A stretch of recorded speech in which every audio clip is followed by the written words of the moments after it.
या देवी सर्वभूतेषु विद्यारूपेण संस्थिता नमस्तस्यै नमस्तस्यै नमस्तस्यै नमो नमः। प्रिय विद्यार्थियों, आप सभी का स्वागत है। आज मैं कक्षा 10 के समस्त छात्र छात्राओं को गतांक से आगे पढ़ाना प्रारंभ करूंगा। जैसा कि आपको विदित है, पिछली बार हमने सूरदास के 2 पदों का अर्थ आपको बहुत अच्छी तरह बताया था और मुझे विश्वास है कि आपने बहुत ही अच्छी तरह घर पे उसको पढ़ा है, उसकी व्याख्याएं भी की है और उसके प्रश्न उत्तर भी करने का प्रयास किया है। यदि आपने बताए गए पदों को बहुत ध्यान से पढ़ लिया, समझ लिया, तो मैं समझता हूं कि ऐसा कोई प्रश्न नहीं है कि उस पद में से आपको पूछा जाए और आप उत्तर ना दे पाए। प्रिय विद्यार्थियों, ध्यान रखें, आप उस व्याख्या के साथ साथ समस्त प्रश्न भी हल करने में समर्थ हो जाते हैं जबकि आपको उस पद का अर्थ पूरा आ जाता है। मैंने अलंकार छंद आपको बताए, वो इस पद्य भाग में अत्यंत उपयोगी हैं। इसलिए आप ये ना समझें, व्याकरण से संबंधित प्रत्येक बात आपके लिए महत्वपूर्ण है, इस बात को ध्यान में रखें। तो चलिए, आज हम सूरदास जी के तीसरे पद की व्याख्या करेंगे, उसका अर्थ समझेंगे और उसमें किस बारे में चर्चा हुई उसको अच्छी तरह जानेंगे। तो आज मैं उनका तीसरा पद आपको पढ़ा रहा हूं। आप बहुत ही इत्मीनान से, बहुत ही ध्यान से सुनिएगा और समझिएगा। तो आज तीसरा पद, इसकी प्रथम पंक्ति में आपको दे रहा हूं। आपसे मेरा आग्रह है कि अपनी उत्तर पुस्तिकाएं, अपनी पुस्तक, पाठ्य पुस्तक अपने सामने रखें और जो जो पंक्तियां मैं बता रहा हूं उसको क्लियरली देखते जाएं, अच्छी तरह समझते जाएं, ताकि उसका अर्थ और उसके प्रश्न उत्तर आप सहजता के साथ कर सकें। तीसरे पद की पहली पंक्ति शुरू होती है, उसमें कहा गया कि संदेशनि मधुबन कूप भरे। ये पहला पद और उसकी प्रथम पंक्ति। मैंने आपको जैसा कि बताया, उद्धव और गोपियों के बीच में संवाद है और गोपियां उद्धव से किस किस प्रकार के उलाहना देती है और किस किस प्रकार की बातें करती है। अब यहां अपने मर्म की पीड़ा व्यंग्योक्ति के माध्यम से गोपिकाएं उस उद्धव को अवगत कराती हुई अपने मन की बातें किस प्रकार कह रही है, उसी का चित्रण यहां है। गोपिकाएं अपने प्रेम की महत्ता को प्रदर्शित कर रही है और किस प्रकार से अपने मन की टीस, मन की पीड़ा और मन की कसक को उद्धव के सामने रख रही है, उसी का चित्रण यहां किया गया है।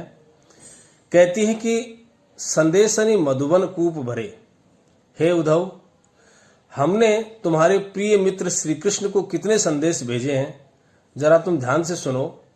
मधुबन, मधुबन का अर्थ है मथुरा, कूप कहते हैं कुएं, कि हमने श्री कृष्ण को इतने संदेश भेजे हैं कि यदि तुम सही तरह से जाके संभालो तो मथुरा के कुएं भर जाएं। इतनी चिट्ठियां, इतने पत्र या इतने संदेश हमने श्री कृष्ण को यहां से, ब्रज से भेजे हैं कि संदेशनि मधुबन कूप भरे, हमारे उन संदेशों से मथुरा की कुएं भर जाएं। अब बदले में क्या मिला वो सुनो। द्वितीय पंक्ति है, अपने तो पठवत नहीं मोहन। पठवत शब्द का अर्थ है भेजना, और हमरे फिर न फिरे। देखो भाई, उद्धव, सीधी सी बात है कि जब हमने संदेश भेज दिए तो या तो उनको स्वीकार कर लेना चाहिए था श्री कृष्ण को, अन्यथा फिर वापस लौटा देते। लेकिन इनमें से दोनों ही काम नहीं हुए, ना उन्होंने स्वीकार किया ना वापस हमें लौटाए। अपने तो पठवत, यानी अपने संदेश तो कृष्ण भेजते नहीं हैं और हमरे फिर ही न फिरे, और हमारे भी वापस नहीं फेरते हैं। फेरते माने लौटाते। तो करते क्या, हमारे संदेश आप तो उसका उत्तर देते ही नहीं है, और हमने जितने संदेश भेजे या तो पत्रवाहक के साथ ही हमारे संदेश वापस लौटा देते कि गोपियों, हमें आपके कोई संदेश स्वीकार नहीं है। तो हम मन में किसी प्रकार की संतुष्टि रखती, लेकिन ना तो स्वयं के संदेश भेजते हैं श्री कृष्ण और हमारे द्वारा भेजे गए संदेशों को भी लौटाते नहीं है।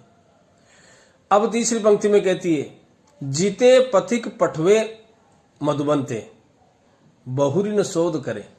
शोध मानी सुध लेना, स्मृति करना। जितने भी संदेशवाहक यहां से मथुरा गए हैं, पठवत मानी भेजना या भेजे गए हैं या गए मधुबन को, जितने भी संदेशवाहक जो है वो मथुरा गए, फिर न शोध करें, सुध लेना, स्मृति करना। उन्होंने हमारी फिर सुध नहीं ली, हमारी स्मृति नहीं की। क्योंकि इसका कारण क्या हो सकता है? के वे श्याम सिखवाई प्रमोदे, प्रमोदे काम ने बस में करना, अधीन कर लेना। तो इसके कारण क्या हो सकते हैं? यानी यहां से जितने संदेश वाहक गए हैं उन्होंने हमारे संदेशों को वापस नहीं लौटाया, या वो लौट के स्वयं ही नहीं आए। तो इसका क्या कारण हो सकता है? के वे श्याम सिखाई प्रमोदे, या तो भगवान कृष्ण ने उनको सिखाकर अपने वश में कर लिया, प्रमोदे माने वश में करना, के कहूं बीच मरे, या फिर कहीं मार्ग में रास्ते में वो मर गए, अर्थात वो मथुरा में संदेश लेके पहुंचे नहीं। पहली बात, यदि पहुंच गए तो श्री कृष्ण ने उनको अपनी बातों के, क्योंकि वो जादूगर है, बातों के जाल में फांस करके उनको वहीं रोक लिया, और या फिर संभव है कहीं रास्ते में मर गए। के वे श्याम शिकाई प्रमोदे, के कहूं बीच मरे, और या फिर कह रही हैं कि कागद गरे, या फिर ऐसा भी हो सकता है, हम पूरी तरह आक्षेप कृष्ण पे ही लगाएं। उससे पहले एक हमारे और संदेह लगता है कि कागद गरे, कि जहां श्री कृष्ण रहते हैं उस मथुरा के जितने कागज थे वो सब गल गए हैं बारिश से। कागद गरे मेघ, मेघ मानी बादल से, पानी से, वहां इतना पानी गिरा होगा, इतनी बरसात हुई होगी कि मथुरा के जितने कागज थे जिसमें श्री कृष्ण अपने संदेश लिख करके हम तक पहुंचाते, वो सब गल चुके। मेघ, मेघ मानी बादलों से, बादलों के पानी से समस्त कागज गल गए। या फिर मसी खूटी, प्रिय विद्यार्थियों, मसी शब्द का अर्थ है शाही, खूटी मानी समाप्त होना। या फिर हमें ऐसा लगता है कि वहां की सारी शाही ही समाप्त हो गई, मथुरा की शाही जितनी थी जिससे कि वो लिख करके श्री कृष्ण हमें संदेश भेजते, कम से कम शाही चाहिए। तो लगता है कि मथुरा की सारी शाही ही खत्म हो गई। अब वो किससे लिखते? सर दव लाग जरे, या फिर अब देखना इसका अर्थ, दव कहते हैं दावानल को, दावानल कहते हैं जंगल की आग। सर शब्द आया है, सर कहते हैं सरकंडे, सरकंडे जो उगते हैं छोटे। पहले क्या किया करते थे कि पहले के लोग उन सरकंडों से एक पेन के टाइप में बना करके उसको स्याही में डुबो करके उससे जो है अपने संदेश लिखते थे, अपने पत्र लिखते थे। तो श्री कृष्ण भी बड़ी विडंबना में है कि या तो वहां बरसात इतनी हुई थी कि सारे मथुरा के कागज गल गए, या मसी खूटी, या फिर वहां की सारी स्याही समाप्त हो गई, या फिर सर दव लाग जरे, वहां के जितने सरकंडे हैं जिनसे कि लिखा जाए, स्याही में डुबोने के लिए सरकंडे, उनको निब का आकार दिया जाता आगे और उनमें डुबो करके फिर संदेश लिखा जाता। तो सर दव लाग जरे, या जरे मानी जलना, या वहां के तमाम सरकंडे, दव मानी दावाग्नि की भयंकर ज्वाला से, अग्नि से समस्त सरकंडे जल करके राख हो गए, जल गए हैं। इसलिए उनके पास तो कोई साधन नहीं था हमें संदेश भेजने का, और साधन न होने के कारण से हो सकता है कि हमें संदेश ना मिला हो। फिर एक कारण और है, सेवक सूर लिखन को आंदो। अब देखो, सूर है सूरदास जी, या फिर उनका कोई सेवक है जिसने, जो उनकी सेवा का कार्य करता है, वो सेवक भी संभवतः अंधा था। पलक कपाट अरे, उसकी पलकों के किवाड़ बंद थे। जैसे सूरदास मानते हैं कि जैसे मैं अंधा हूं, वैसे ही संभवतः है भगवान श्री कृष्ण की सेवादारी करने वाला सेवक भी अंधा था, उसकी पलकों के किवाड़ बंद थे। पलक रूपी किवाड़, रूपक अलंकार, पलक कपाट, पलक रूपी किवाड़ उसके बंद थे, अर्थात वो अंधा था, उसको दिखता नहीं था। तो सूर सेवक लिखन को आंदो, पलक कपाट अरे, पलक रूपी किवाड़ उसके बंद थे, इस वजह से वो संदेश देने में असमर्थ हुआ।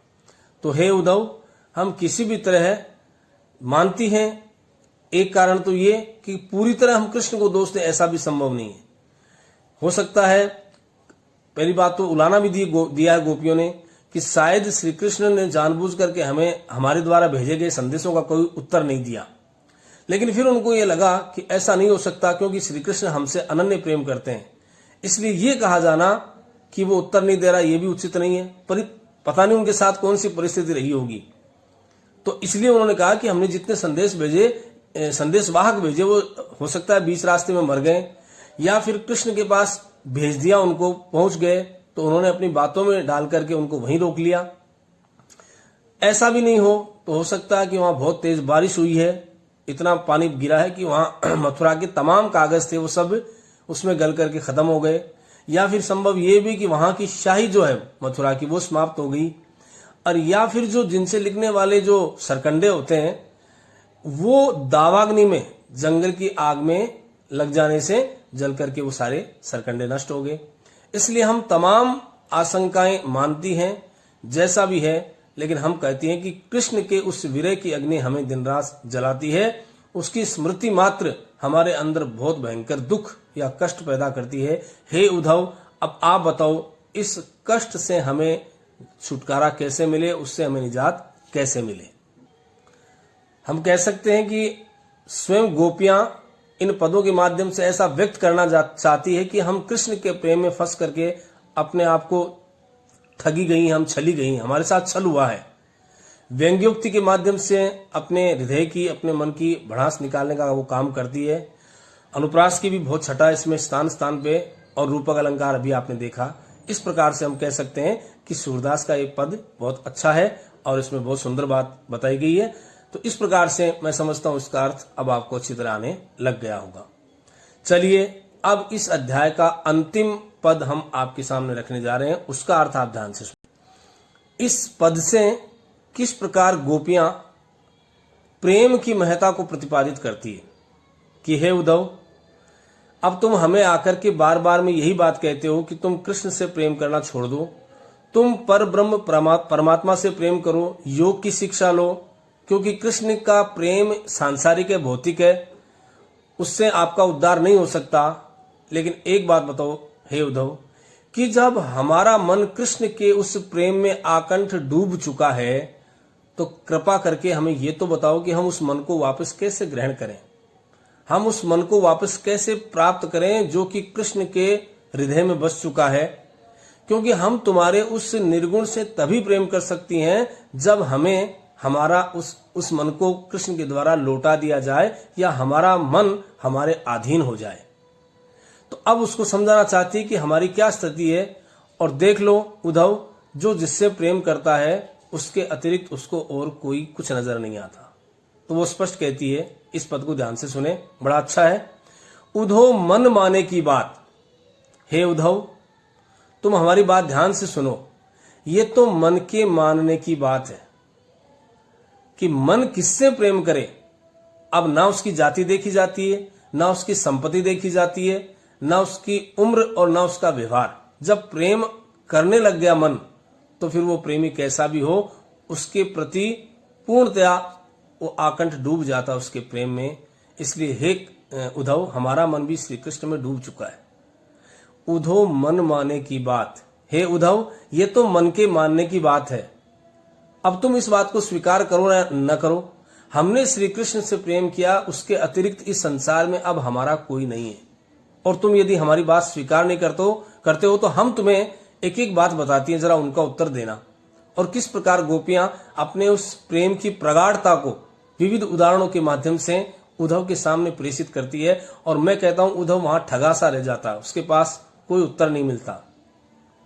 तो कहती है उद्धव मन माने की बात है, उद्धव ये तो मन के मानने की बात है। दाक छुहारा छोड़ अमृत फल, विष कीड़ा विष खात। विषैले फलों में, विषैले पेड़ों पर रहने वाला कोई कीड़ा है, वो विष ही खाता है। अब उसको तुम दाग छुहारा या अमृत के समान कोई फल दोगे तो वह उसका परित्याग कर देगा, क्योंकि उसके लिए वो कोई उपयोगी नहीं है। जैसे मान लीजिए कि शेर के सामने आप बहुत हरी हरी अच्छी बहुत सुंदर सी घास रख दो, बढ़िया घास रख दो, लेकिन उसके लिए वो अनुपयोगी है, क्योंकि वो मांसाहारी मांस ही खाता है। इसी तरह गाय है, उसके लिए आप मांस सामने रख दो, उसके लिए अनुपयोगी है, क्योंकि वो घास ही खाती है। तो जिसका मन जिसमें रमता है उद्धव, सीधी सी बात है, वो उसी से प्रेम करेगा। तो अपनी बात को बड़ी प्रगाढ़ता के साथ कहती है कि दाक छुआरा छाड़ी अमृत फल, दाक और छुआरों जैसे अमृतमय फलों को त्याग करके विष कीड़ा विष खात, विष का कीड़ा विष को ही खाता है। हे उद्धव, इस बात को गांठ मान लो कि विष में रहने वाला कीड़ा या विषैले पदार्थों में, फलों में, वृक्षों पर रहने वाला कीड़ा, उसको आप अमृत फल दे दो, उसको सब कुछ दे दो, लेकिन विष का कीड़ा उस विष को ही खाएगा, क्योंकि उसका मन उसमें रमता है। उसको विष को खाने के बाद ही उसे आनंद की प्राप्ति होती है, तो वो उसी विष का भक्षण करेगा या उसी को वो खाएगा। फिर वो आगे अपनी बात को फिर कहती है, जैसे चकोर को देऊ कोई अमृत फल, या जैसे चकोर को देऊ कपूर को। जैसे चकोर पक्षी होता है, उसको कोई चाहे कितना ही कपूर खिलाए, शीतलता का अनुभव होता है कपूर के खाने से। चकोर पक्षी को आप कितना ही कपूर खिलाओ, तजी अंगार आघात, लेकिन वह उसका त्याग कर देगा कपूर का। अब फिर क्या करता? अंगार मानी अंगारे खा करके आघात मानी तृप्त होता है। आप चाहे उस चकोर पक्षी को शीतलता से युक्त बने हुए कपूर का भक्षण करवाओ या उसके सामने रखो, लेकिन वह उस कपूर का त्याग कर देगा, वह उसको नहीं खाएगा। तो फिर क्या करेगा? तजी अंगार आघात, उसका त्याग करके वो अंगारों को भक्षण करेगा, जलते हुए अंगारे खाता है, क्योंकि उसका मन, उसका प्रेम उन अंगारों में ही है। तो हे उद्धव, आप बताओ, अब हम जब कृष्ण से प्रेम करती हैं तो उसका त्याग कैसे करें? अभी और उद्धव को उदाहरण देते हुए गोपियां और सुंदर सुंदर बातें बताती है, और किस प्रकार से कहते हैं बेबाक कर देती है, उसको बिल्कुल बोल नहीं पाता, मूक हो जाता है। अगला उदाहरण देते हुए फिर गोपियां उससे कहती है, मधुप करत घर फोरी काठ में बंदत कमल लपटात। मधुप कहते हैं भंवरे को। भंवरा आप जानते हो कि वृक्षों के अंदर भी बहुत कठोर काष्ठ होती है, लकड़ी, उसको तोड़ करके उसमें भी अपना स्थान बना लेता रहने का। ऐसा उसके पास मजबूत शक्ति है। मान लो कि वह भंवरा जो मजबूत लकड़ी को तोड़ करके उसमें भी, उसको भी तोड़ सकता है या उसमें भी अपना छिद्र बना सकता है, उसमें रह सकता है, लेकिन प्रेम के वशीभूत होकर के बंधत कमल के पात, कमल की पत्तियों में वह बंधा हुआ रहता है, कमल की पत्तियों से वह जुड़ा रहता है, उसमें वो अपना स्थान नहीं बनाता, उसको फोड़ करके वहां से बाहर नहीं निकलता, क्योंकि उसका प्रेम है। जबकि उसमें इतनी शक्ति है कि काष्ठ को भी तोड़ करके, लकड़ी को भी तोड़ करके उसमें अपना स्थान बना सकता है। वह भंवरा इतना भाव रखता है, इतना स्नेह रखता है, उस कमल के से इतना प्रेम करता है कि उसके पत्तों में या उसके फूल में लिपटा हुआ पड़ा रहता है, लेकिन कभी भी उसको तोड़ के उसको अलग नहीं करता। तो इस प्रकार से गोपियां उसको बहुत सहजता से एक एक बात समझा रही है, ताकि उस प्रेम के महत्व को समझ पाए। कि आप बताओ उद्धव, वो जो भंवरा है वो कहीं भी लकड़ी में छेद करके और जब उसमें भी जाकर के अपना स्थान बना सकता है, लेकिन वह प्रेम के वशीभूत होकर के उस कमल के पत्तियों से लिपटा हुआ रहता है, वहां वो स्थान छोड़ता नहीं या उसको काट करके वो बाहर नहीं निकलता। इसी क्रम में वो आगे फिर कहती, जो पतंग हित जान आपनो, जो पतंग हित जान आपनो दीपक सो लपटात। हे उद्धव, आप और उदाहरण देखो कि जैसे पतंगा, एक छोटा सा कीड़ा होता है, आप देखते हो बरसात में हमारे लाइट वगैरह जल रही होती है, बल्ब, उसके आसपास में बहुत से पतंगे आते हैं और उसके आसपास घूमते रहते हैं, घंटे 2 घंटे की उनकी जिंदगी होती है, उसके बाद में वो इस संसार को छोड़ के चले जाते हैं। यानी लेकिन वो पतंगे उस प्रकाश से इतना प्रेम करते हैं कि हमेशा उसके इर्द गिर्द घूमते हैं, जबकि उनको इस बात का भान है, आभास है कि यहां हमारी मृत्यु है। लेकिन प्रेम के वशीभूत होकर के वो कीट पतंगे भी उस रोशनी के, उस प्रकाश के, उस दीपक के आसपास घूमते हैं। तो वो पतंगे जो जानते हैं कि हमारा अंत यहां सुनिश्चित है, लेकिन उसके बाद भी वो जो है अपना उस भाव को नहीं त्यागते कि जो पतंग हित जान आपनो। जैसे पतंगा अपना हित किसमें समझता है? बंद, कि उसको पता है कि मृत्यु हमारी यहां है, लेकिन उसी में वो हित मानता है। उस दीपक के पास जाकर के चारों तरफ वो चक्कर लगाता है, घूमता है और अंततः अपने प्राण त्याग देता है। लेकिन उसको लगता है कि वास्तव में हमारा श्रेष्ठ जीवन इसी में। तो उस प्रेम के वशीभूत होकर के अपने प्राण दे देना, उसमें वो अपनी महानता समझता है। तो पतंगा अपना हित किसमें समझता है कि प्रेम यदि मैंने किया है तो इस दीपक के प्रकाश के पास जाकर के यदि मैं मृत्यु का वर्ण करता हूं, मैं मृत्यु को प्राप्त होता हूं, तो भी सहजता है, तो भी आनंद है। तो इसलिए ये प्रेम की महत्ता है उद्धव, क्योंकि तुमने कभी किसी से प्रेम किया नहीं है, इसलिए उस प्रेम की महत्ता से वंचित हो और तुम उसके महत्व से भी अनभिज्ञ हो। तो ये जो बताया कि जो पतंगा है दीपक सो लपटात, वो दीपक से लिपटा हुआ रहता है। दीपक को एक क्षण के लिए भी छोड़ने को तैयार नहीं है, चाहे उसके प्राण क्यों नहीं चली जाए। तो प्राण जाने की परवाह किए बिना हमेशा उस दीपक के आसपास घूमता रहता है। जबकि कई जगह प्रसंगों में कवियों ने कहा है कि दीपक उसको मना करता है, वो प्रकाश उसको मना करता है कि तू यदि मेरे से प्रेम करता है, यहां से चला जा, तू मृत्यु को प्राप्त हो जाएगा, तू यहां जी नहीं पाएगा। परंतु चूंकि वो उस दीपक से अनन्य प्रेम करता है, उस प्रकाश से प्रेम करता है, इसलिए वो अपने मृत्यु के भय को दरकिनार करके उसी दीपक के आसपास घूमता रहता है। तो सूरदास जाको मन जासो सो ही ताहि स्वाद। तो इस प्रकार से सूरदास गोपियों के माध्यम से कहना चाहते हैं, या गोपियां उस उद्धव से कहती है कि हे उद्धव, इस प्रकार जितने उदाहरण, उपयुक्त उदाहरण मैंने तेरे को दिए हैं या हमने तेरे को बताए हैं, उनके आधार पर अब हम कहती हैं कि जाको मन जासो, जिसका मन जिसमें लगता है, जिसमें रमता है, सो ही ताहि स्वाद। सुहात मानी सुहाना, अच्छा लगना, वही उसे अच्छा लगता है।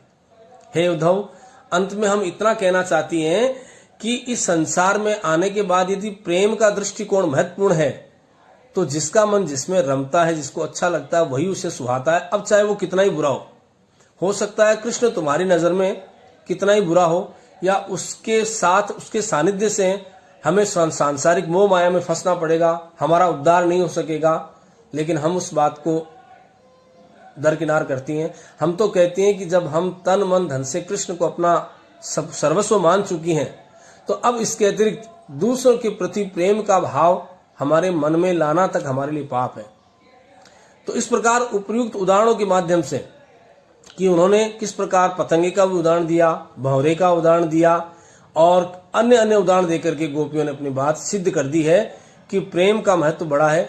उसके आगे यह नहीं देखा जाता कि प्रेमी किस प्रकार का व्यक्ति है, या प्रेमी, जब हमने प्रेम कर लिया तो फिर उसकी जाति, धर्म, वैभव, विलासिता, पैसे कुछ नहीं देखे जाते। प्रेम का दृष्टिकोण विशद होता है, विशाल होता है। उसके प्रति अपना पूर्ण समर्पण यदि हो जाए तो फिर संसार में उस प्रेमी के अतिरिक्त हमें कुछ भी अच्छा नहीं लगता। अंततः गोपियों ने उद्धव को अपने मन के माध्यम से समस्त बातें स्पष्ट कर दी हैं। तो प्रिय विद्यार्थियों, ये आपका इस सूरदास पाठ का अंतिम पद था। मैंने 4 पद आपको बताए हैं और चारों पदों को बहुत आसानी से और सरल भाषा में समझाने का प्रयास किया है। मुझे विश्वास है कि इन चारों पदों का अर्थ अब आपको अच्छी तरह आता होगा।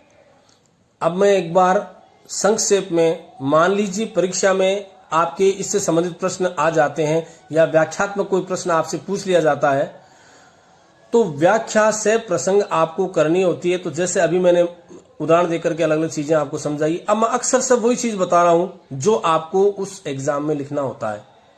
प्रसंग दिया है, तो प्रसंग लिखने के लिए सबसे पहले देखो, इसमें आप 2 चीजें ध्यान रखें। एक तो प्रश्न आपसे पूछ लिया कि इस पद्यांश की सह प्रसंग व्याख्या कीजिए। इसमें 2 चीजें आती है, प्रसंग और संदर्भ। तो संदर्भ का ध्यान रखें।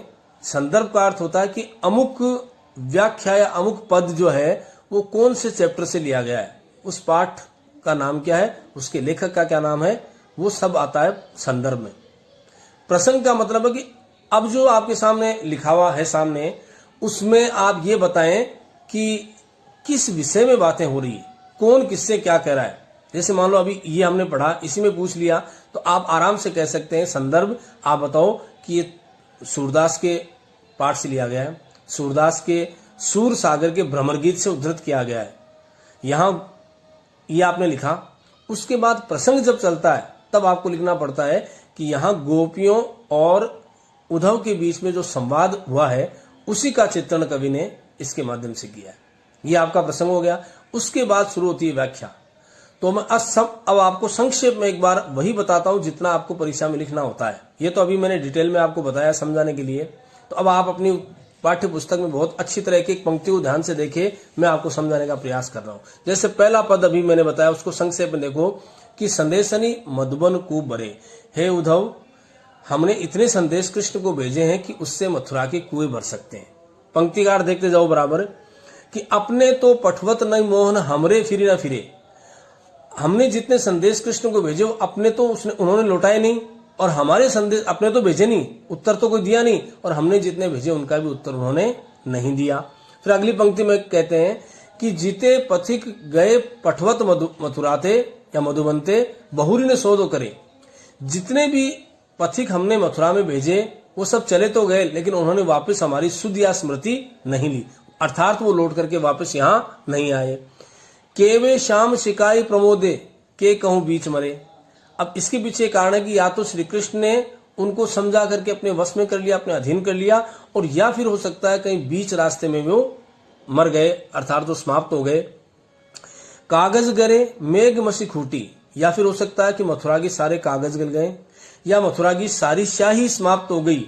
सरदब लाग जरे, या फिर वहां की जो सरकंडे हैं जिनसे वो लिखने का काम करते हैं वो दावाग्नि में जल करके भस्म हो गए, समाप्त हो गए। या फिर सूर्य श्याम लिखन को आंदो। सूरदास जी कहते हैं कि गोपिकाएं उस उद्धव से कह रही है कि वो जो संवाद लिखने वाला व्यक्ति था, श्री कृष्ण का सेवक था, वो अंधा था, कपट किवाड़ अरे, उनके पलकों के किवाड़ बंद थे, अर्थात वो अंधा था, इस कारण से वो लिखने में असमर्थ था और हमें वो संदेश नहीं मिल पाए। तो ये आपको अर्थ इस प्रकार से आपको लिखना है। विशेष के अंदर आपको क्या क्या डालना होता है, विशेष जब आप लिख रहे होते हैं तो उसमें आपको उनमें कला पक्ष और भाव पक्ष दोनों के एक एक या दो दो बिंदु लिखने होते हैं। जैसे आपको मैंने बताया कि इसमें उपमा और रूपक अलंकार आया है। यदि आप बात करें श्रृंगारस की अभिव्यक्ति हुई है, श्रृंगार में भी विप्रलंब, श्रृंगार के दो भेद हैं, एक संयोग एक वियोग। वियोग को दूसरे भावों में या दूसरे शब्दों में विप्रलंब श्रृंगार भी कहा जाता है। तो इस प्रकार से आपको विशेष में 2 बिंदु या 3 बिंदु डालने होते हैं। चलिए अब मैं दूसरा पद जो है उसका भी अर्थ आपको उसी क्रम में बता रहा हूं कि जैसा आपको परीक्षा में लिखना होता है। तो अभी पहला हुआ, अब मतलब इस पाठ का तीसरा पद और अब अंतिम पद है कि उद्धव मन माने की बात। हे उद्धव, ये तो मन के मानने की बात है। हमारा मन श्री कृष्ण से प्रेम करता है तो ये तो मन के मानने की बात है कि दाक छुआरा छोड़ अमृत फल विष कीड़ा विष खात। विष में रहने वाले कीड़े को चाहे दाग छुआरे कुछ भी अमृत फल दे दो, लेकिन वह उनका परित्याग कर देगा, वह तो विष ही खाएगा क्योंकि उसको उसी में आनंद आता है। तो फिर वो आगे पंक्ति में कह रही है कि जो चकोर को दई कपूर को, कपूर खिलाओ चाहे आप चकोर पक्षी को, लेकिन फिर वो क्या खाता है, तजी अंगार अघात, उनका त्याग करके वो अंगारे खाएगा क्योंकि उसका मन उसी में रमता है। वो अंगारे खाकर ही प्रसन्नता महसूस करता है क्योंकि वह उससे प्रेम करता है। और फिर इसी क्रम में वो आगे कह रहे हैं कि मधुब करत घर फोड़ काठ में, काठ को फोड़ करके भंवरे में इतनी ताकत है कि उसमें घर बना सकता है, लेकिन बंधत कमल के पात, वही प्रेम के वशीभूत होकर के वह जो भंवरा है वो कमल के पत्तों से लिपटा रहता है। जबकि कमल के पत्ते तो बहुत नाजुक होते हैं, वो उनको तोड़ करके आराम से बाहर आ सकता है, लेकिन प्रेम के वशीभूत होने के कारण से वह पूरी तरह उनमें लिपटा हुआ रह जाता है। तो ये प्रेम की महत्व है, प्रेम का की महत्ता है। फिर वो कहती है कि जो पतंग हित जान आपनो दीपक सो लपटात, कि जैसे पतंगा अपना हित किसमें जानता है, उस प्रकाश में, उस रोशनी में जहां उसको भस्म हो जाना है, समाप्त हो जाना है, लेकिन वह प्रेम के वशीभूत होकर के उस दीपक के इर्द गिर्द ही घूमता है, उससे अलग नहीं होता क्योंकि वह उससे अनन्य प्रेम करता है। और फिर वो अंत में कहता है कि सूरदास जाको मन जासो सो ही ताई स्वाद। सूरदास जी गोपियों के माध्यम से कहलवा रहे हैं कि हे उद्धव, जिसका मन जिसमें रमता है उसको वही सुहाता है, वही अच्छा लगता है। अर्थात हमारा मन श्री कृष्ण के प्रेम में आकंठ डूबा हुआ है, इसलिए हमें हे उद्धव श्री कृष्ण के अतिरिक्त इस संसार में कुछ भी अच्छा नहीं लगता। तो तुम उद्धव जाओ और जाकर के उस कृष्ण से हमारे प्रेम की इस एक निष्ठता को अच्छी तरह समझाओ। उन्हें समझाओ कि हे कृष्ण, हम तुम्हारे अतिरिक्त इस दुनिया में किसी से प्रेम नहीं करती हैं, और ये भी उनको समझाओ कि तुम्हारे बिना अब सहजता से हमारा जीवन संचालित हो सके, ये भी कठिन है, ये भी मुश्किल है। तो इस प्रकार से हमने देखा कि गोपियों के द्वारा दिए गए उपालंब से उद्धव किस प्रकार से मान गया इस बात को कि प्रेम का महत्व वास्तव में बहुत बड़ा है और स्वीकार किया उसने। आप देखते हो आगे कक्षाओं में जो पढ़ोगे, कक्षा 12 में भी उद्धव और गोपियों का बहुत सुंदर प्रसंग दिया गया है।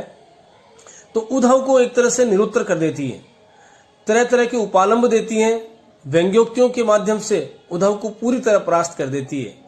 अंततः उद्धव इस बात को स्वीकार ही कर लेता है कि वास्तव में जो गोपियां कृष्ण से प्रेम करती हैं वो अनन्य है, उसकी महिमा को हम नहीं जान सकते। और जो विद्वता का एक आवरण ओढ़ करके गोपियों के सामने जाता है, अपनी विद्वता को परिभाषित करना चाहता है, अपने पांडित्यपूर्ण बातों से गोपियों को अपनी बातों में उलझाना चाहता है, वो बेचारा मूक रह जाता है और ये कह सकते हैं कि उसको लगने लगता है कि शायद मेरी बुद्धि इनके सामने काम नहीं कर पाएगी, और वो सहजता के साथ इस बात को स्वीकार करता है कि गोपियां अपने प्रेम में आकंठ डूबी हुई है, उनको श्री कृष्ण से अलग करना या कर पाना ये बड़ा कठिन है, और प्रेम की उस वास्तविक अनुभूति को वो अपने मन में महसूस करता है। तो इस प्रकार से यह सूर सागर के 4 पद मैंने आपको भ्रमर गीत के जो हैं वो आपको बताने का प्रयास किया है। प्रिय विद्यार्थियों, आप जब अपनी पुस्तक निकाल करके और एक एक पंक्ति का अर्थ देखेंगे तो सहजता के साथ ये 4 पद आपको बिल्कुल क्लियर हो जाएंगे। 2 पद इससे पहले वाले भाग में मैंने बताए थे और ये 2 पद आपको आज बताए हैं। तो अब आपको इन 4 पदों का बहुत अच्छी तरह अर्थ करना है, उनके शब्दार्थ करने हैं, और जो तमाम प्रश्न उत्तर है उनको भी आपको करना है। मुझे नहीं लगता कि इनका अर्थ आने के बाद, अच्छी तरह समझ जाने के बाद कोई भी प्रश्न ऐसा होगा जो आपको नहीं आए। तो मैं एक बार पुनः आपको धन्यवाद देता हूं। पूरी तन्मयता से, लगन से आप अपने अध्ययन के प्रति लगे रहें, और जो भी दिक्कत, जो भी समस्या आपको लगे तो आप मुझे जरूर अवगत कराएं। विषय से संबंधित कोई भी समस्या आपकी, उसका तुरंत निदान किया जाएगा। मैं एक बार पुनः आपको धन्यवाद देता हूं। Thank you.